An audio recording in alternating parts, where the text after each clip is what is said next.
I demand as little referee in my daily existence as physically possible. Obviously we need to talk about that Miles Lewis Skelly red card. Shall we have another look at it? Right there, you can see the point at which Michael Oliver's ego makes contact with his anti-Arsenal bias.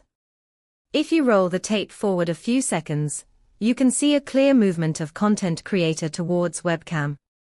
But actually, if you look at it from the next angle, you could argue that under the current interpretation of technocratic surveillance capitalism creeping across many late democratic Western societies, it's actually 6 of one and half a dozen of the other, Jeff. Occasionally, and usually by accident, I will find myself in a conversation about referees. I can never keep up with them.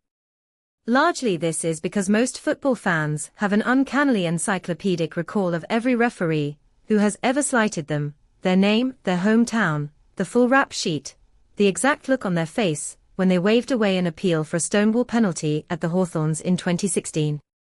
Yeah, Darren Bonds always had it in for us, someone will say, and I can only nod dumbly.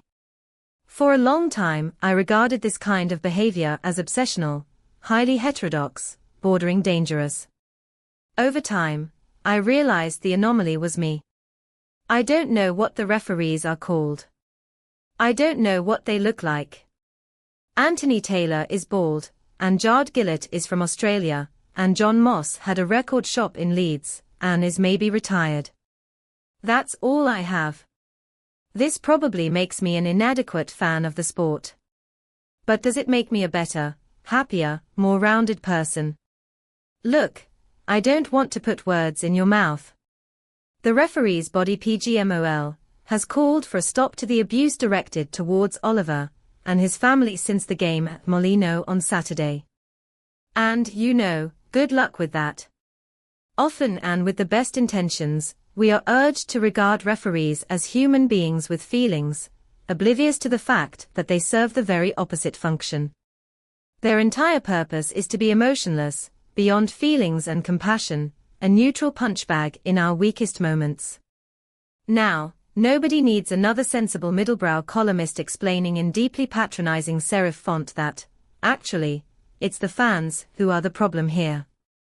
And for those of us in the free seats, perhaps the first and most natural instinct in the face of all this blinding anger is simply to look away, to wave a dismissive arm, to deride it all as conspiracy hokum, to file refereeing standards away with two-tier policing and legitimate concerns about immigration as something over which the little people can obsess. Of course, many things can be true at once. Threats against a referee's family should be beyond the pale. Rage against referees is often a cheap shot against an easy target that in today's climate is often rewarded with maximum social media engagement. That was almost certainly not the worst decision you've ever seen. Th.